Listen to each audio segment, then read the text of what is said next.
What are some ways to make your puppy's raw feeding experience easier? Whether you recently switched your puppy over to raw or you're just researching how to make the switch, odds are you found yourself feeling a little overwhelmed in one way or another. In this video, I will go over a few quick tips so you can meal prep and feed with more confidence. And if you're just learning, you can be prepared to troubleshoot common roadblocks when the time comes. Number 1, introduce whole prey as early as you can. Whole prey is exactly what it sounds like, a whole prey animal. Prey animals to dogs, cats, and ferrets are often rabbits, guinea pigs, gerbils, feeder mice, quail, and small chickens. Prey animals are often beneficial to feed because they're oftentimes a completely balanced meal all on their own. This is because they contain all of the secreting organs, glands, blood, eyeballs, fur, and feathers. Of course, it's encouraged not to live feed, as not only is it unnecessary stress and pain for the prey animal, but it's also a potential danger to your pet. With adult dogs, it can be a process in itself to get them to understand that an intact animal is food. But if you start when they're a willing and eager puppy, this will set a great foundation where they can eat whole prey confidently. Number 2, you may need to blend or grind their food during the first few weeks. When introducing a raw meal to your puppy for the first time, it may or may not click for them right away. Some puppies may show some apprehension to this new texture, taste, and smell. When I offered small raw chunks to my 8-week-old corgi puppy the night he came home, I could tell that even though I cut the meat into small pieces, he was still having some trouble with chewing them. He tried putting the pieces in his mouth, but he just didn't have the willpower to bite down and chew. I started to panic because I already prepped out a week's worth of food, but I was adamant on him being raised on this diet. So I put everything into a blender, including his small raw meaty bones, and blended them into a grind.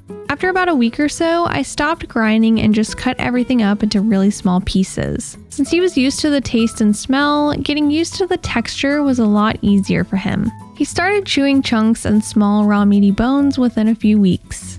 Number 3, only prep out a week at a time. Many owners of adult dogs choose to prep out in bulk so they can go weeks without having to meal prep again. However, when it comes to puppies, the best approach is to prep out a week's worth of food at a time. There are many reasons for this. One being that the prep may contain a protein or a cut that your puppy doesn't do well with. The first few months come with a lot of trial and error when introducing new cuts and proteins. Some puppies do great with everything, while other puppies may show a sensitivity to a certain animal protein, or even a complete disinterest. If you prepped out multiple weeks worth of meals containing something that your puppy turns out to be sensitive to, this could be pretty frustrating. Another reason is because they're constantly growing. Therefore, the amount of food that they need to eat will have to be adjusted accordingly. If you prepped out a month's worth of food for a 10-pound puppy, and by the end of that month they're supposed to be around 15 pounds, this means that you would be underfeeding your puppy for a good chunk of that month.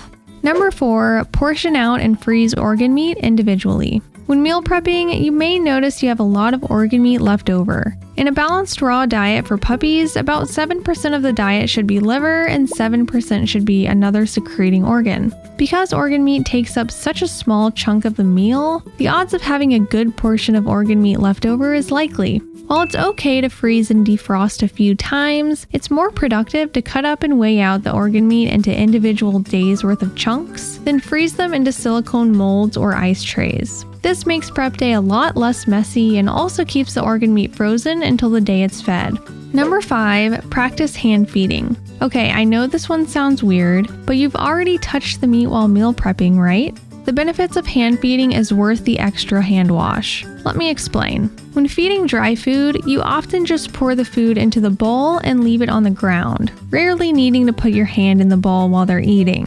When it comes to raw feeding, you may find yourself needing to put your hand in the bowl for one reason or another, whether this be from encouraging them to eat an item in the bowl or to pull something out that you've decided is a bit too large for them to chew.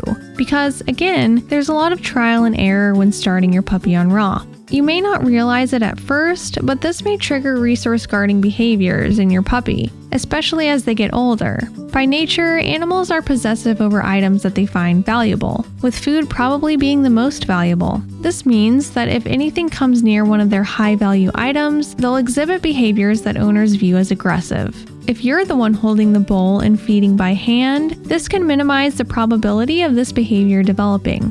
Hand feeding allows you to not only have control of the situation, but it also nurtures the bond between you and your puppy. Not only this, but it also prevents your puppy from scarfing down a bunch of food too quickly, which can be a major choking hazard. As I mentioned, there's a lot of trial and error within the first couple months of raw feeding. Many of these tips I actually learned from my own trials and tribulations. If you're still new to raw feeding and you want to learn more, be sure to check out these 7 things you should know when starting out.